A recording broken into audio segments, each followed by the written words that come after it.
सत्संग से सोधी आवे, नहीं जीव 84 में जावे। सत्संग से सोधी आवे, नहीं जीव 84 में जावे। अब मेटो द्वेष और राग, हो राग या उम्र बतेरी जाली। अब मेटो द्वेष और राग, हो राग या उम्र बतेरी जाली। तो पवित्र हिंदू धर्म का जो प्रचार कहाँ से प्रारंभ हुआ? आदरणीय आदि शंकराचार्य जी से हुआ। ये आदि शंकराचार्य कौन थे? उन्हीं की जीवनी में लिखा है कि ये भगवान शंकर ही स्वयं अवतार धार के आए थे और माता के गर्भ से जन्म लिया। 8 वर्ष की आयु में ये दीक्षित हो गए थे, संस्कृत बचपन से ही पढ़ने लग गए थे और 32 वर्ष की उम्र में इनकी मृत्यु हो गई थी रोग के कारण।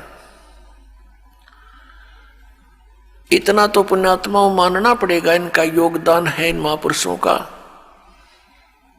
कि शंकराचार्य जी का जन्म उसमें होना एक वरदान सिद्ध हो गया हमारे लिए,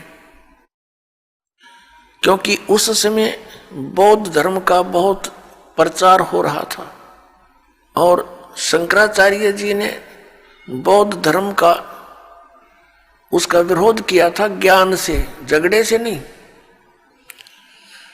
ज्ञान से विरोध किया था। और उसका परिणाम ये निकला कि आज तक भक्ति जीवित रही। यदि बौद्ध धर्म फैल जाता भारतवर्ष में तो पूरा भारतवर्ष नास्तिक हो जाता।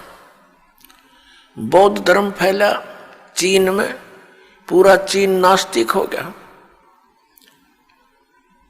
इसी प्रकार पुण्यात्मा, यदि उस समय ये पुण्यात्मा आदि शंकराचार्य जी नहीं आते तो आज हम राम का नाम भी नहीं लेते। लेकिन बात वहीं रही कि आसमान से गिरे और खजूर में अटके, फिर लाभ क्या हुआ? शंकराचार्य जी ने हमें क्या ज्ञान दिया कि जीव ही ब्रह्म है। फिर दूसरा ज्ञान क्या दिया कि श्री शंकर भगवान परमात्मा है, विष्णु भगवान परमात्मा है, शिव भगवान परमात्मा है, ब्रह्मा जी परमात्मा है। ये अविनाशी हैं, इनकी जन्म मृत्यु नहीं होती।